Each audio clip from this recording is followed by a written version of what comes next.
Shields up, Iron Breakers. Rurikhan here, coming at you with another video, and welcome to the best of 2017. Now, this isn't actually a formal entry in my list of the best of 2017 video games, but I kind of felt like in order to talk about the best things that happened in gaming during the year of 2017, you can't not talk about the Nintendo Switch. You just have to bring it up, because that console, in my opinion, it has been one of my favorite tech devices that I've had in a really long time. Like, I know some of you guys are gonna be like, what are you talking about? It's just a portable console. You already had the 3DS. Why is the Nintendo Switch such a big deal? Well, let me tell you exactly why the Nintendo Switch is such a big deal. So as you guys know, I'm someone who has never been able to take mobile gaming too seriously. You know, I kind of feel like I need to have real games, and to be completely honest, mobile gaming just has so many scumbag practices in the App Store, in the Android store. It's just like everybody's copying each other, everybody's trying to squeeze you for as much money as they can possibly get out of you. Kind of like what Battlefront tried doing, except they tried doing that on the AAA market. God damn! But like, in all seriousness, that's essentially what they do in those video games. It's like there's always a hook.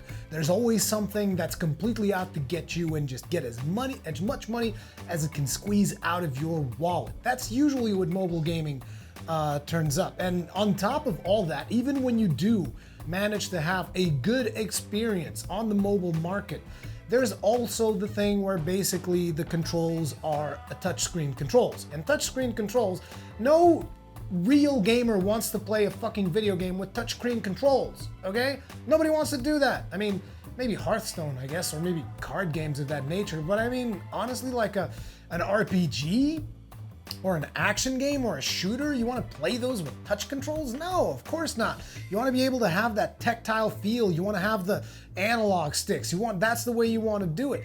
And that's one of the things that the Switch does, because I've never really played games on a tablet, and I've never really thought of myself as someone who would eventually play games on a tablet. And that's essentially what the Switch is. The Switch is a powerful tablet that can run games and has proper controls. So basically, the Switch kind of turns two of my issues with mobile gaming into non-issues, which is the scumbag practices, which so far the only scumbag practice on the Switch is NBA 2K18 and FIFA 18, which still have those predatory microtransactions that basically suck.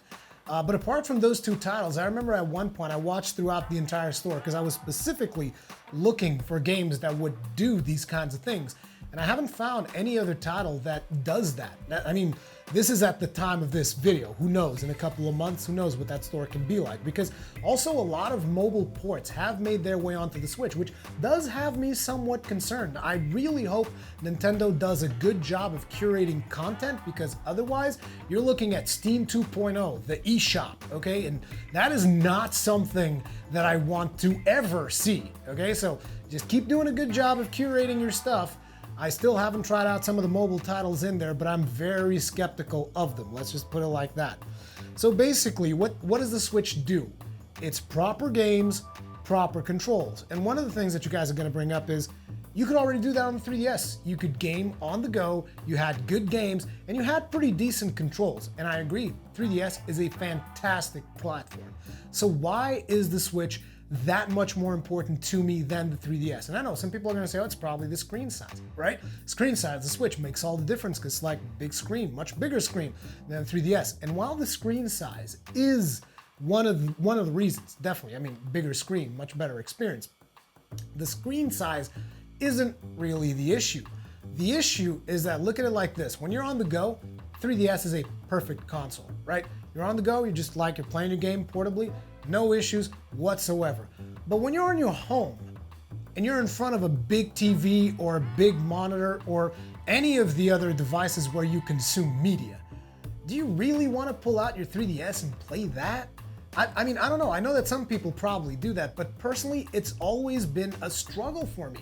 I've very rarely been able to play 3DS games while I'm at home because I feel like, dude, I could be playing on this big screen right in front of me. Why would I be playing on this tiny ass screen right now? I'm not on a trip. I'm not on a stranger's house. I'm not on a hotel. I could be playing this stuff way more comfortably than the small console, you know?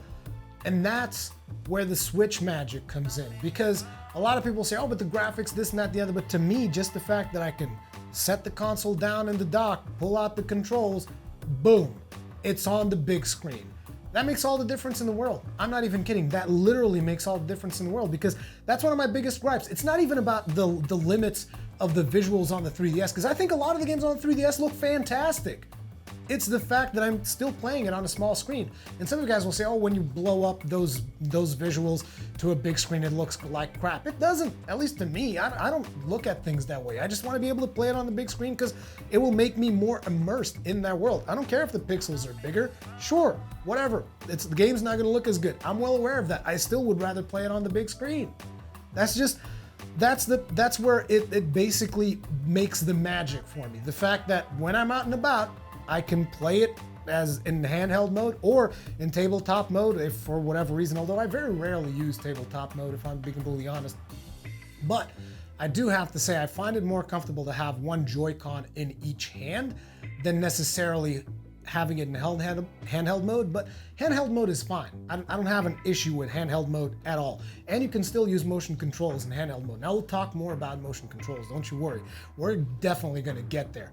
So that combination of being able to take it with me and then when I'm home, put it on the TV, that was magical for me. And again, this is something that is personal for me. I don't know about you guys. I don't know how much of a difference that makes for you. I'm curious to read about it in the comment section. So make sure that you leave a comment there and tell me about your personal experience with the Switch, or why do you disagree with me? If you feel that the Switch is not that revolutionary, tell me why, because I'm going to be wanting to know. And on top of the fact that it is such a great device and that I take it with me everywhere, and when I get home, I can put it on the TV. I have no issues with the Joy-Cons. Some people are like they're too small, they're this, that, and the other. I don't have issues with the Joy-Cons. They work fine, except for that issue that we've had at the start, which I still have on mine because I haven't had them fixed, to be completely honest. You can have Nintendo fix them now, but the whole thing where you lose connectivity, I still have that particular issue with my Switch. And you can get them fixed, but I'm like, I can't be rid of my Switch for like a week because I'm way too addicted to it. But anyways, beyond all of those things, beyond all of the way that I like this device, it also features 4 of my favorite games of 2017, which will make it onto my list.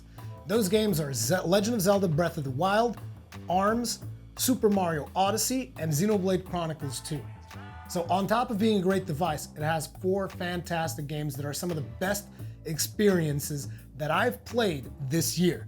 And then on top of that, some people might be like, okay, but it only has those games. What else does it have? Well, it's got plenty of other great titles. I got SteamWorld Dig 2, Mario Kart 8, Xenoverse, Dragon Ball Xenoverse 2, which in my opinion is a great game. Some of you guys might like it, might not like it. Some of you guys are probably more excited about Dragon Ball FighterZ, which I believe it will come to the Switch as well. We'll see if that's going to be the case or not. But it also has Splatoon 2, Shovel Knight, Fast RMX, Disgaea 5, and even Doom and Skyrim, which it still blows my mind that the console can run Doom and Skyrim, and they actually run pretty damn well. So it's like, on top of being a great little device, it also has received a lot of support from publishers and pretty much third-party and first-party publishers. And you can even tell, because like a lot of people are like, oh, but the visuals are important. We need higher visual fidelity. And you have all these developers that are like, we need better visuals. As a matter of fact, I might have to do a video just dedicated on that. But it's like when these developers go like, we need better visuals, the consoles can't handle it anymore. Only the PC can handle our really, really good games. And it's like, well, Nintendo has something to say. Nintendo just goes like, hey, why don't you hold my beer while I read my games and how many categories they've been nominated for Game of the Year awards. How about that? Because I mean, you got Super Mario Odyssey and Legend of Zelda Breath of the Wild for Game of the Year, Best Art Direction, Best Action Adventure, what's the other one? Best Soundtrack, Best Sound Design. Dude, they're nominated on so many categories for the Game Awards. I believe The Legend of Zelda already won like a Golden Joystick Award or something. So it's like, yeah, tell me more about how you need stronger hardware to make your games. Tell me more. I'm interested in hearing you out. Just while I watch the Game Awards and see how many awards Legend of Zelda and Super Mario Odyssey managed to rack up. Let's talk about that. And I know there's going to be a lot of haters out there. They're going to say, "Oh, it's not that innovative." I disagree. So there you go. That's my honest opinion on it. Now, the other thing that I wanted to bring up is motion controls. And I know that a lot of people are going to be really upset that I'm bringing up motion controls, but good God, I love motion controls. And I don't understand why people are so against motion controls. Now, I think motion controls should be an option. I don't think they should be mandatory, and I don't think that you should force people to use motion controls ever in your video games, because a lot of people will just not want to use that. A lot of people will have issues with that. I completely understand. I completely understand that point of view. But if you think for a minute that motion controls are not the future, I don't know what to tell you. Because like motion controls in my mind have been the future since I've played them on the Wii. Okay? And I'm not talking about Wii Tennis. Like a lot of people might think, oh, Wii Tennis, you could just like waggle it and that's not what I'm talking about. I'm talking about aiming in first-person shooters. And I know people are gonna be like, what? Motion control aiming for? You're crazy. Am I? Am I really? Because aiming in first-person shooters with the Wiimote is some of the best experiences I've ever had in first-person shooters. Aiming it with it is more accurate than mouse and keyboard. You guys might not believe that, but it is. And that is one of the reasons why I'm so happy that the Switch is having so much success, because the Wii was an extremely limited platform when it came to hardware, which the Switch also is. But the times have changed, and you can see that in Doom and Skyrim coming up to the console and working really well overall. Sure, Doom has slow ups here and there, which is to be expected, but you can see that the potential for great games is there. And I want to see what people do with motion controls, because I'm telling you, aiming with motion controls is more accurate than mouse and keyboard. And I know that a lot of people are going to contradict me on that. They're going to say I'm crazy, I'm this and that and the other.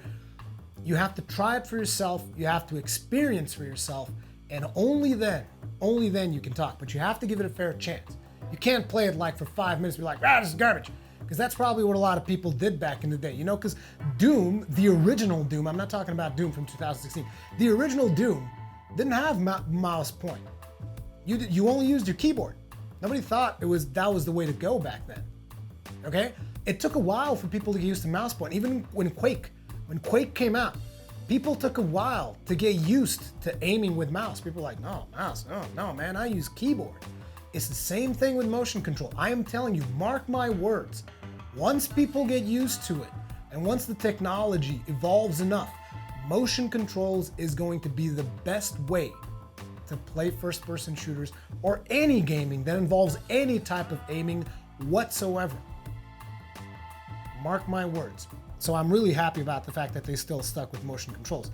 Now, when it comes to HD Rumble, I gotta be completely honest. I'm not gonna say I don't like it. Like, sure, I like HD Rumble, but I'm gonna say I barely notice it. Because like when I'm immersed in a video game, the way the controller is vibrating is not usually something that I'm paying that much attention to. As a matter of fact, I think the last time that I even noticed it was on Skyrim when I was doing the lock picking thing that you can do with the controls, which uses motion controls, pretty cool. But you know, that's the last time that I've seen HD Rumble even be used for anything relevant. I think it's very hard to convey that. Sure, 1-2 switch, they do a good job of showing you how many balls are in the box and all of that other stuff and the way that works. I felt that was great, but ultimately, I don't know how important that is. To be completely honest, I preferred what they did with the Wiimote, where they had sound coming off of the controller. That, to me, was more immersive and more important than HD Rumble. But maybe I could just be crazy. But I would have rather have like actual sound coming off of the Joy-Cons. I feel that could be a better improvement than HD Rumble. But then again, these Joy-Cons already have so many goddamn things on them. They're like a fucking Swiss pocket knife at this point. It's like, can I have a grilled cheese sandwich, Joy-Con? He's like, fuck yeah, get right on that. And now I know we're gonna come to the point where a lot of people are like, okay, Rurikhan, so the Nintendo Switch had a great launch year. They're doing great in sales. They had great titles with Zelda and Mario. What do you think is gonna happen to the Switch in 2018? It's gonna flop. It's gonna suck. It's not gonna have as much games. And I'm going to tell you, these are just the things we know. Just the things we know already, okay? Not even getting into the things we don't know. We have Travis Strikes Back, which I know that a lot of you guys are not going to be familiar with this, but this is from No More Heroes. No More Heroes being one of my favorite games of all time. No More Heroes is my favorite game on the Wii, by the way. Which I know a lot of people are going to be like, what the fuck is he talking about? No More Heroes. Look it up. Fantastic freaking game. So Travis returns, No More Heroes. That's going to be great. Octopath Traveler. Dude, Octopath Traveler, for those of you that have seen my live stream on YouTube, dude, that game is going to be fantastic. And I know a lot of people are like, oh, but the visuals, they look kind of weird. And it's like, the story they are telling, the story they will tell. That's all I'll say. Because like the story itself of one of the characters that I played through blew me away. Completely blew me away. So Project Octopath Traveler. You got Metroid Prime 4 also coming out. You're going to have a new Pokemon game also coming out. And these are only the things we know. I mean, we probably know more. These are the things that I'm personally more interested in. Then there's the rumors, which there's a lot of rumors because a lot of people want to start bringing games onto the Switch. You've heard it from Capcom. You've heard it from Square Enix. You've heard from Bandai Namco. All of these publishers are getting like, oh my God, Switch is doing well. We're going to bring more games to the Switch. And I feel potentially, and this is going to be a little bit of hypothesis, Dark Souls can potentially be coming, which again, Dark Souls is not really super important, but it is important in one aspect, which will be the first Dark Souls that is playable on a portable system, which in my opinion is important. And then you also have Platinum Games teasing Bayonetta 1, Bayonetta 2, potentially Wonderful 101. So those will also be great titles that never made it out of the Wii U. And a lot of people didn't get a Wii U, so there's still a lot of good titles that you can go get from the Wii U. Namely those Bayonetta games, the Wonderful 101 that we just talked about. Dude, Tokyo Mirage Sessions? Oh my God. I ended up never really finishing that game. I barely even played it. I played like 10 hours, 15 hours of it, whatever. It's just barely scratching the surface. If that comes on the Switch, it's gonna be awesome. Oh yeah, there's also the new Shin Megami Tensei game that's coming out. And there's a Fire Emblem.